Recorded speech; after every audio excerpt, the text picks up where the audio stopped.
तो जय हिंद प्यारे बच्चों, कैसे हैं आप लोग। उम्मीद करते हैं कि आप लोग अच्छे होंगे। आज हम लोग Bihar board class 10th physics का जो चैप्टर 1 देख रहे हैं, प्रकाश का परावर्तन। इसका हम लोग सुपर बोर्ड नोट्स को देखेंगे। हमने आपको बताया था कि हम लोग सुपर बोर्ड नोट्स देखेंगे, जिसमें हम लोग पूरा इसमें हम लोग जितना क्वेश्चन लाए हैं, हम लोग कहाँ से क्वेश्चन लाए थे। इसमें हम लोग 5 को लाए हैं मॉडल पेपर 2019 से 2024 तक मॉडल पेपर, 5 गो मॉडल पेपर, ठीक 5 गो मॉडल पेपर लाए हैं। और फिर 2024 का जितना भी terminal exam, first terminal exam, second terminal exam होता है ना, टर्मिनल एग्जाम, सेंटअप परीक्षा और सेंटअप परीक्षा हो गया, टर्मिनल एग्जाम और मासिक परीक्षा भी होता है ना। इन सभी का क्वेश्चन लिया है इसमें चैप्टर 1 से। प्रकाश का परावर्तन से जितना भी पूछा गया ना, मासिक परीक्षा वाला में, सेंटअप एग्जाम में, टर्मिनल एग्जाम में, या फिर आपका फर्स्ट टर्मिनल एग्जाम आने वाला उसमें पूछा गया, पिछला साल पूछा गया था वो सब। आप 5 गो मॉडल पेपर लाए हैं, 5 गो मॉडल पेपर से। और क्वेश्चन बैंक 2014 से लेकर के 2014 से 2024 के क्वेश्चन बैंक जितना भी है ना, इन सभी में से आपका प्रश्न उठा के ले आए हैं चैप्टर 1 प्रकाश का परावर्तन, ठीक। तो आज हम लोग उस क्वेश्चन को करेंगे। इसका नाम होगा सुपर बोर्ड नोट्स, क्योंकि इसमें से 100% लड़ेगा। अगर ये कर लेंगे ना, ये टू जेड देख लेंगे ना, तो वादा करता हूँ, गारंटी 100% गारंटी है कि परीक्षा में एक भी प्रश्न नहीं छूटेगा। क्योंकि परीक्षा में हमेशा पिछला साल वाला दोहराता है। ये है ना कि हमेशा पूछे जाने वाला प्रश्न, मॉडल पेपर हो जाए, चाहे सेंटअप एग्जाम हो जाए, चाहे मासिक परीक्षा हो जाए, चाहे कोई भी परीक्षा हो जाए, उसमें चैप्टर 1 से प्रकाश का परावर्तन से जितना प्रश्न पूछा गया है ना, उन सभी को लिए आए हैं। ये सब देखने के बाद बोर्ड में या फिर किसी भी एग्जाम में चैप्टर 1 से एक भी प्रश्न नहीं छूटेगा। इसलिए हमने इसका नाम रखा है super board model notes, super board notes. तो आप अगर इसका पीडीएफ चाहिए तो आप लोग टेलीग्राम में ज्वाइन हो जाएगा। डिस्क्रिप्शन में टेलीग्राम का लिंक है, आप टेलीग्राम में ज्वाइन हो जाएगा, उसमें इसका पीडीएफ मिल जाएगा। इसका पीडीएफ मिलने के बाद आप एग्जाम टाइम पे बस एक बार इसका रिवीजन कर लीजिए। आप यहाँ को इसको समझा देते हैं, आप याद कर लीजिएगा। एग्जाम टाइम पे बस एक बार इसको रिवाइज कर लीजिएगा ना, उसके बाद चैप्टर 1 से एक भी प्रश्न नहीं छूटेगा, ठीक है। ज़्यादा अथी भी नहीं है, ज़्यादा क्वेश्चन भी नहीं है, मुश्किल से 10-20 क्वेश्चन होगा, ठीक। तो चलिए शुरू करते हैं, ठीक। जितना पूछा गया ना चैप्टर 1 से, क्योंकि चैप्टर 1 है प्रकाश का परावर्तन, इसके बाद होता है प्रकाश का अपवर्तन, उसमें से ज़्यादा पूछा जाता है, ठीक। तो प्रकाश का परावर्तन से देखेंगे, ठीक।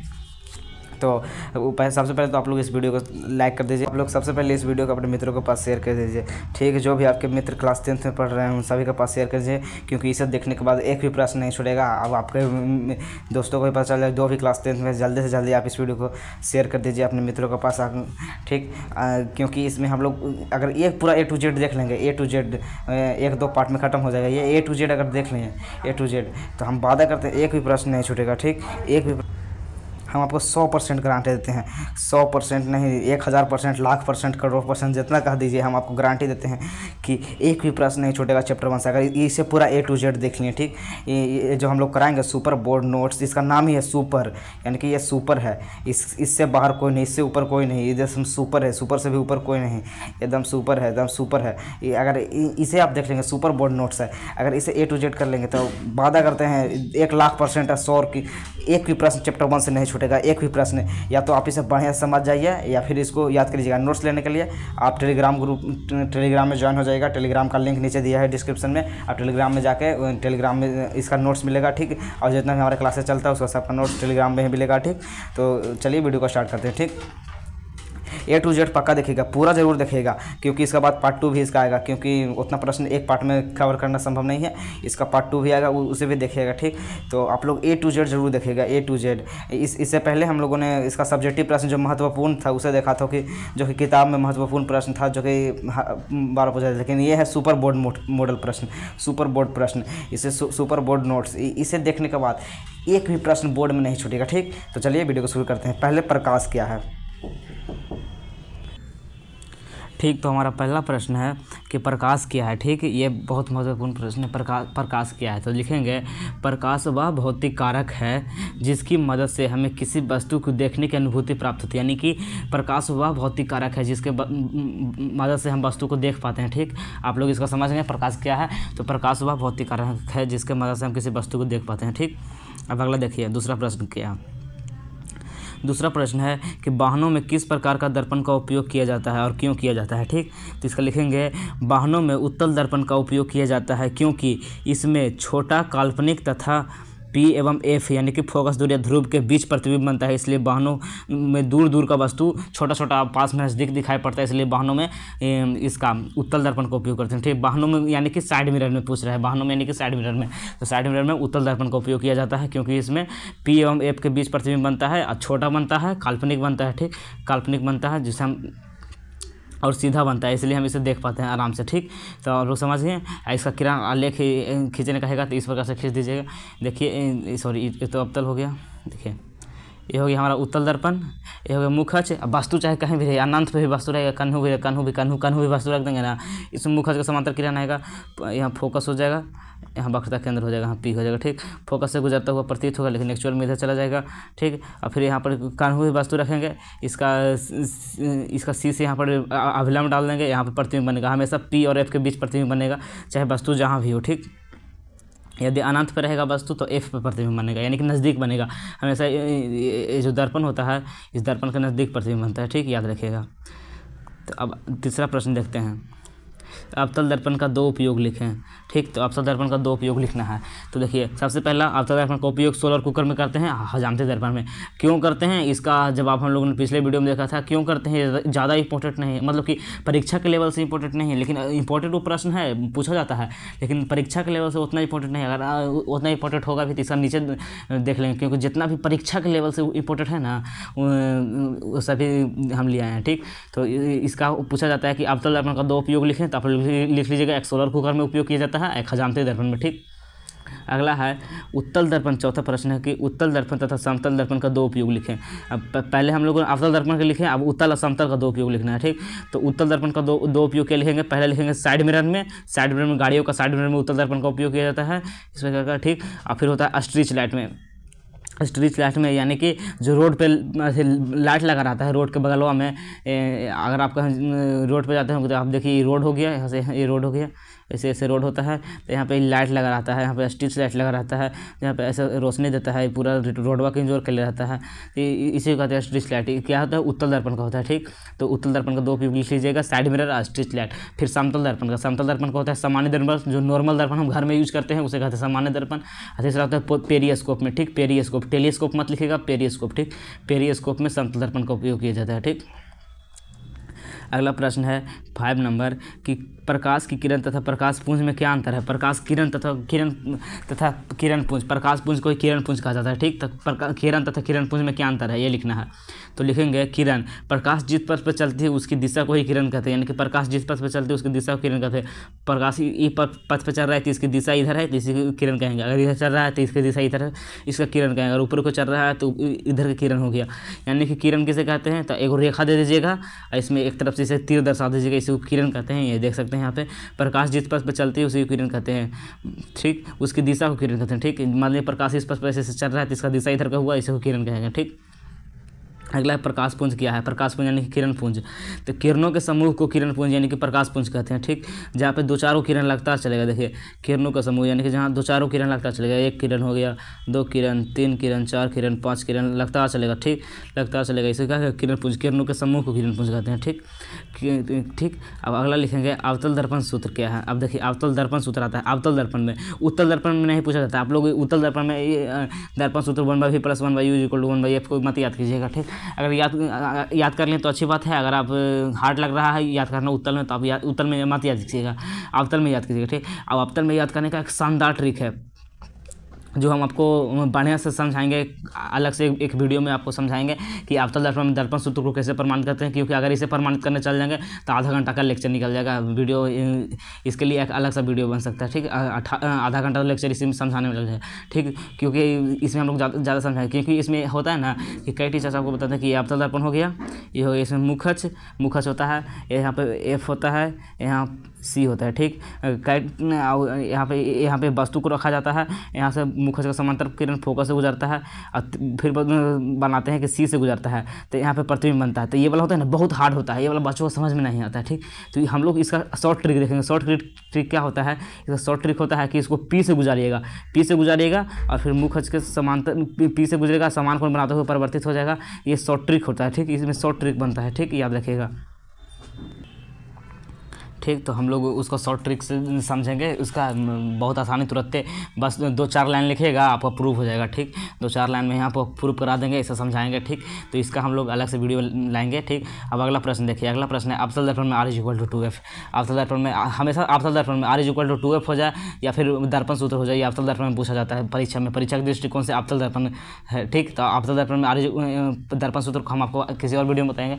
और R = 2F हम आपको बता दिए हैं, डिस्क्रिप्शन में उसका लिंक दे दीजिएगा, आप लोग जाकर देख लीजिए, या फिर जाकर आप प्लेलिस्ट में भी देख सकते हैं। फिजिक्स का प्लेलिस्ट बना हुआ है, उसमें भी आप देख सकते हैं कि अवतल दर्पण में R = 2F प्रूफ करने का दम आपको हम शानदार तरीके से बताए थे, एकदम आसान तरीका से बताए थे। तो आप लोग जाकर देख सकते हैं। ठीक, या फिर डिस्क्रिप्शन में इसका लिंक दे देंगे, इस पिन कमेंट में दे देंगे। ठीक, पिन कमेंट में सबसे ऊपर आप कमेंट जाइएगा तो सबसे ऊपर मिलेगा पिन मैसेज, उसी में आपको मिल जाएगा। ठीक, अब अगला प्रश्न देखिए, 8वां प्रश्न। ठीक, ये सब प्रश्न बहुत इंपॉर्टेंट है परीक्षा के लेवल से। ठीक, बहुत महत्वपूर्ण है, क्योंकि ये सब क्वेश्चन बैंक में था, मॉडल सेट में था।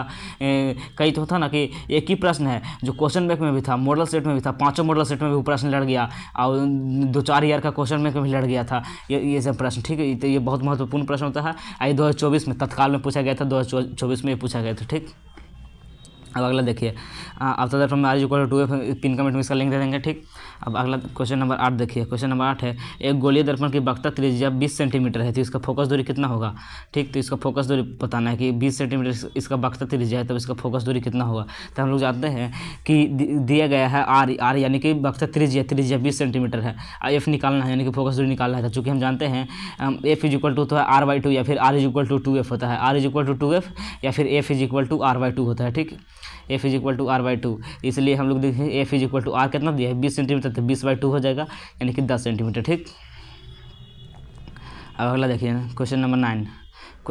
एक बात हमेशा ध्यान रखिएगा, जब भी यहाँ कैलकुलेशन सॉल्व कीजिएगा ना, यहाँ पे सेंटीमीटर जरूर लिखिएगा। जैसे हम यहाँ पर छोड़ दिए, सिर्फ F = 10 लिख दिए हैं, ऐसा कभी मत कीजिएगा। अगर ऐसा कर देंगे तो गलत हो जाएगा, ऐसा कभी मत कीजिएगा। हाँ, 10 के बाद सेंटीमीटर जरूर लिखिएगा यहाँ पे। ठीक, यहाँ पर F = कितना हो जाएगा, F = 10 सेंटीमीटर हो जाएगा, सेंटीमीटर जरूर लिखिएगा। ठीक, सेंटीमीटर बहुत इंपॉर्टेंट होता है। ठीक, अब क्वेश्चन नंबर 9 देखते हैं। क्वेश्चन नंबर 9 है कि प्रतिबिंब क्या है। तो प्रतिबिंब क्या है, तो देखिए, किसी बिंदु वस्तु से आ रही प्रकाश की किरण परावर्तन या अपवर्तन के बाद जिस बिंदु पर मिलती हुई प्रतीत होती है, उसी को उस बिंदु का परावर्तन कहते हैं। ठीक, यानी कि किसी वस्तु से टकरा के किरण आ रहा है और उसका परावर्तन होने के बाद मान लिया जाए कि ये कोई वस्तु है, ठीक, ऐसे नहीं, ऐसे मानते हैं। ठीक, मान लीजिए ये कोई वस्तु है, ये हमारे पास कोई दर्पण है, इसका प्रतिबिंब का परिभाषा क्या लिखेंगे, इसका प्रतिबिंब कैसे लिखेंगे, किसी बिंदु वस्तु यानी कि इस वस्तु से किसी वस्तु से आ रही प्रकाश की किरण, किसी वस्तु से यानी कि इससे आ रही प्रकाश की किरण परावर्तन यानी कि परावर्तन हो जाएगा, यहाँ के रुके प्रकाश का परावर्तन हो जाएगा, परावर्तन या फिर अपवर्तन लेंस में, तो अपवर्तन पर ज़्यादा ध्यान नहीं दीजिएगा, लेंस में होता है। ठीक, तो आप लोग देखिए, किसी वस्तु से आ रही प्रकाश की किरण परावर्तन के बाद जिस बिंदु पर मिलती है, यहाँ पे ये हो जाएगा, यहाँ पे जाके ये गुजर जाएगा, जिस बिंदु पर मिलती है उसी को उसका क्या कहते हैं, प्रतिबिंब कहते हैं। ठीक, जिस बिंदु पर मिलती है उसी बिंदु को उस वस्तु का प्रतिबिंब कहते हैं। ठीक, तो उम्मीद करते हैं आपको समझ में आया होगा। अब अगला क्वेश्चन नंबर 10 है कि 5 सेंटीमीटर लंबाई का कोई वस्तु 3 सेंटीमीटर वक्रता त्रिज्या वाला किसी दर्पण के सामने 20 सेंटीमीटर दूरी पर रखा है, तो प्रतिबिंब की स्थिति और प्रकृति और आकार ज्ञात कीजिए। ठीक, इसका देखिए, इसका दिया है हाइट ऑफ ऑब्जेक्ट यानी कि वस्तु को चाहिए दिया है 5 सेंटीमीटर, R यानी कि त्रिज्या, दर्पण का रेडियस यानी कि R वक्रता त्रिज्या दिया है 30 सेंटीमीटर। ठीक, और U यानी कि वस्तु की दूरी, हम बताए थे U यानी कि वस्तु की दूरी होता है, वस्तु की दूरी दिया है 20 सेंटीमीटर, -20 सेंटीमीटर क्योंकि उत्तल में दिया है। ठीक, तो इसका जब हम सॉल्व करेंगे तो पता हम मिलेगा हाइट ऑफ इमेज यानी कि इमेज प्रतिबिंब का ऊंचाई मिलेगा 15 सेंटीमीटर, इसका फोकस दूरी हम लोग 15 सेंटीमीटर मिलेगा। ठीक, और अगर इसका फोकस दूरी 15 सेंटीमीटर, ठीक, क्योंकि इसका रेडियस कितना है 30 सेंटीमीटर, तो हम लोग क्या जानते हैं, अगर 30 सेंटीमीटर है तो इसका F = R/2 होता है, तो F इसका निकल जाएगा 30 का आधा 15। ठीक, और इसका जब हम सॉल्व करेंगे तो देखिएगा कि आकार बड़ा मिलेगा, दर्पण से 60 सेंटीमीटर दूर मिलेगा। ठीक, वास्तविक मिलेगा। ठीक, इसका प्रतिबिंब आप लोग इसको याद कर लीजिए, इसको या फिर इसको सॉल्व करने में बहुत टाइम लगता है, अब सॉल्व करने पर ज़्यादा ध्यान मत दीजिए। जब हमको न्यूमेरिकल समझाएंगे, न्यूमेरिकल करने के लिए सिखाएंगे, तो आपको हम समझा देंगे कि कैसे सॉल्व किया जाता है। अभी बस आपको याद कर लीजिए कि पूछ रहा है क्या, कि प्रतिबिंब की स्थिति, प्रकृति और आकार ज्ञात कीजिए। तो स्थिति बोलिएगा कि उस दर्पण से 60 सेंटीमीटर दूर बनेगा, फिर आकार यानी कि बड़ा बनेगा, और प्रकृति यानी कि वास्तविक बनेगा। ठीक, तो अगला प्रश्न है प्रतिबिंब के प्रकार। यहाँ पर प्रतिबिंब के प्रकार हमें देखना है। तो प्रतिबिंब के प्रकार देख लेते हैं। देखिए प्रतिबिंब का प्रकार, तो प्रतिबिंब हम जानते हैं कि प्रतिबिंब दो प्रकार के होता है, एक होता है वास्तविक प्रतिबिंब, एक होता है काल्पनिक प्रतिबिंब। ठीक, आप लोग याद रखिएगा, जो वास्तविक कटान से बनता है उसे वास्तविक प्रतिबिंब कहते हैं, जो काल्पनिक कटान से बनता है उसे काल्पनिक प्रतिबिंब कहते हैं। ठीक, अब अगला प्रश्न है 12 नंबर, क्या उत्तल दर्पण में पूरी लंबाई का प्रतिबिंब बन पाएगा? तो देखिए लिखेंगे नहीं। क्या उत्तल दर्पण में पूरी लंबाई का प्रतिबिंब बन पाएगा? तो इसका आंसर होगा नहीं, क्योंकि उत्तल दर्पण में वस्तु कहीं भी रखा हो उसका प्रतिबिंब हमेशा P और F के बीच छोटा ही बनता है। हमेशा उत्तल दर्पण में वस्तु कहीं भी, मान लीजिए ये उत्तल दर्पण है, इसे वस्तु कहीं भी हो, यहाँ हो, यहाँ हो, यहाँ हो, अनंत ही क्यों न हो, इसमें हमेशा प्रतिबिंब यहाँ पर छोटा प्रतिबिंब बनता है। इसलिए हम कहेंगे कि नहीं, कि प्रश्न क्या पूछ रहा है, क्या उत्तल दर्पण में पूरी लंबाई का प्रतिबिंब बन पाएगा, यानी वस्तु के बराबर लंबाई का प्रतिबिंब बन पाएगा? तो नहीं, हमेशा छोटा बनेगा। ठीक, क्यों बनेगा? क्योंकि P और F के बीच छोटा मतलब किरण अलेक्स है। ठीक, अब इसका क्वेश्चन नंबर 13 देखिए। क्वेश्चन नंबर 13 है प्रकाश पुंज क्या है और इसके कितने प्रकार होते हैं? प्रकाश पुंज अभी हमको बताए थे, प्रकाश पुंज यानी कि किरण पुंज। किरण पुंज क्या है? तो किरणों के समूह को किरण पुंज कहते हैं। यह 3 प्रकार का होता है। किरण पुंज ना 3 प्रकार का होता है। कौन कौन होता है? देखिए पहला होता है समांतर किरण पुंज, दूसरा होता है अभिसारी किरण पुंज, तीसरा होता है अपसारी। तो देखिए समांतर किसे कहेंगे? जिसमें किरणें समांतर जा रही हो उसे समांतर किरण पुंज कहते हैं। ये हमारा किरण हो गया, ये समांतर जा रहा है, यहाँ समांतर, ये समांतर जा रहा है, यहाँ क्या जा रहा है, एक दूसरे के समांतर जा रहे हैं, समांतर किरण पुंज हैं। जहाँ किरणें एक दूसरे के समांतर जाती है। अभिसारी किरण पुंज किसे कहते हैं? जहाँ किरणें एक बिंदु पर आकर अभिसारित हो जाती है। मान लीजिए ये हमारा बिंदु है। ठीक, ये हमारा बिंदु है, ये हमारा बिंदु है। यहाँ पर सभी किरणें आएगी, यहाँ से ये किरण आ गया, ये किरण आ गया, ये किरण आ गया, ये किरण आ गया, ये किरण आ गया, ये किरण आ गया, ये किरण, चारों तरफ से कन्ह सगरों से किरण आके एक बिंदु पे आके जमा हो जाती है। इसे क्या कहते हैं? अभिसारी किरण पुंज, यानी कि एक बिंदु पे आके अभिसारित हो जाते हैं। एक बिंदु पे आके यहाँ पे अभिसारित हो गया। ठीक, इसे कहते हैं अभिसारी किरण पुंज। और तीसरा होता है अपसारी किरण पुंज। तो अपसारी किरण पुंज क्या है? तो एक बिंदु से फैलती हुई प्रतीत होती है, उसे कहते हैं अपसारी किरण पुंज। यानी कि मान लीजिए हमारा एक बिंदु हो गया, ये हमारा एक बिंदु हो गया, तो इस बिंदु से सभी किरणें क्या फैलती हुई प्रतीत होगी। इधर चला जाएगा, इधर चला जाएगा, एक इधर चला जाएगा, एक इधर चला जाएगा, एक इधर चला जाएगा, एक इधर चला जाएगा, एक इधर चला जाएगा, इधर चला जाएगा, इधर चला जाएगा, इधर चला जाएगा। जिस प्रकार से सूर्य में फैलता है ना, उसी प्रकार से इसे क्या कहेंगे? इसे कहते हैं अपसारी किरण पुंज, क्योंकि अभी अभी यहाँ से चला गया है, अपसारी। इसका याद रखने का ट्रिक देखिएगा। ठीक, समांतर यानी कि तो जानते करते हैं, समांतर एक दूसरे के पैरेलल जाती है, तो समांतर कहते हैं, एक दूसरे के समांतर जाती है, उसे समांतर जाती है। ठीक, अभिसारी क्या कर रहा है? अभी अभी यहाँ का सारा आया था, अभी अभी सारा यहाँ आ गया है, मतलब सारा किरण अभी अभी यहाँ आ गया है। इसका याद रखने का ट्रिक देखिए। अभिसारी यानी कि अभी अभी सारा किरण यहाँ पे आ गया है, सारा किरण जितना भी किरण है अभी अभी सारा किरण यहाँ पे आ गया है, इसे कहते हैं अभिसारी। ठीक, अब अपसारी अपने अभी अभी यहाँ पे सब आया था अभिसारी में। अब अपसारी में अप यानी कि निकल गया, आप यहाँ से अभी अभी सब यहाँ से निकल गया। यहाँ पर ये बिंदु था, यहाँ से सब इधर अपने एक दूसरे से फैल गया, यानी कि अप हो गया, यहाँ से अप हो गया, निकल गया। ठीक, तो अपसारी। ठीक, याद रखेगा। यहाँ आज हम लोग 13 ही क्वेश्चन देखते हैं, क्योंकि वीडियो काफ़ी लंबा हो रहा है। फिर हम लोग अगले पार्ट 2 में इसका हम लोग आगे का प्रश्न देखेंगे। आप लोग पार्ट 2 को जरूर देखिएगा अगर इस वीडियो को पूरा देख लिए हैं तो। और R=2F का हम पिन कमेंट में लिख दे देंगे, आप जाकर देख लीजिएगा।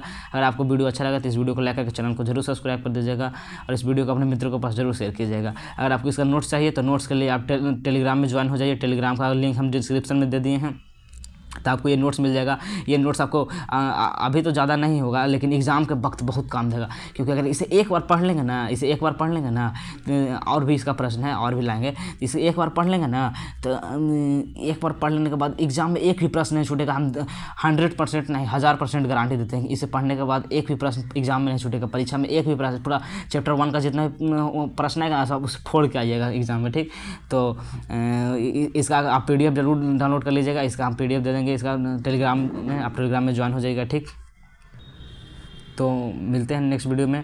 आप लोग इसका PDF डाउनलोड करने के लिए टेलीग्राम चल जाएगा, क्योंकि हम फ्री ऑफ कॉस्ट आपको दे रहे हैं। हम आपके लिए मेहनत करके पूरा बनाए हैं, आपको फ्री ऑफ कॉस्ट दे रहे हैं, क्योंकि हमारा लक्ष्य है कि जो बच्चे बड़े बड़े प्लेटफॉर्म पे महंगे कोर्स परचेस नहीं कर पाते हैं, उनको फ्री में सेम बढ़िया से बढ़िया, बेहतर से बेहतर स्टडी मटेरियल, बेहतर से बेहतर कंटेंट फ्री में प्रोवाइड कराया जाए। ठीक, तो आप लोग इसका जरूर डाउनलोड कर लीजिएगा PDF, क्योंकि हम चाहते हैं सभी बच्चों को फ्री में मिले। ठीक, हम फ्री शिक्षा चाहते हैं कि सभी बच्चों को, क्योंकि बड़े बड़े प्लेटफॉर्म पर पहले से ही बना लेते हैं नोट्स, नोट्स उसी नोट्स को कराते हैं और कहते हैं कि इम्पोर्टेंट है और आपसे पैसे ले लेते हैं 1500 आपसे पैसे बटोर लिया जाता है। ठीक, तो हम आपसे एक रुपये भी पैसे नहीं लेंगे और आपके लिए हम अपने हाथों से लिख के तैयार किए हैं। तो आप लोग इसका PDF डाउनलोड कर लीजिएगा क्योंकि बहुत ही इंपॉर्टेंट है। अगर आपको वीडियो अच्छा लगा है तो आप इस वीडियो को जरूर लाइक कीजिएगा, हमें सपोर्ट कीजिएगा, ताकि वो हर बच्चे जो बड़े बड़े प्लेटफॉर्म पे महंगे कोर्स परचेस नहीं करते हैं उनको फ्री में हम लोग प्रोवाइड करा सकें, बेहतर चीज़ उनके पास भी वीडियो पहुंचे। और जो बच्चे आपके दोस्त हैं, मित्र हैं, उनके पास जरूर इस वीडियो को शेयर कीजिएगा। जो कोर्स नहीं लेना चाहते हैं बड़े तो आप लोग जरूर इस वीडियो को शेयर कीजिएगा और इस नोट्स को जरूर डाउनलोड कर लीजिएगा क्योंकि एग्जाम के वक्त आपको ये बहुत काम देगा। अगर इसे पढ़ लेंगे तो चैप्टर 1 से एक को प्रश्न नहीं छूटेगा। ठीक, हम आपको बार बार कह रहे हैं कि इसमें से इसे जरूर याद कर लीजिएगा, इसे पढ़ने के बाद एक भी प्रश्न नहीं छूटेगा। ठीक, तो मिलते हैं नेक्स्ट वीडियो में पार्ट 2 में हम लोग इसका आगे का प्रश्न देखेंगे। आप लोग पार्ट 2 को भी जरूर देखिएगा। ठीक, तो तब तक के लिए जय हिंद।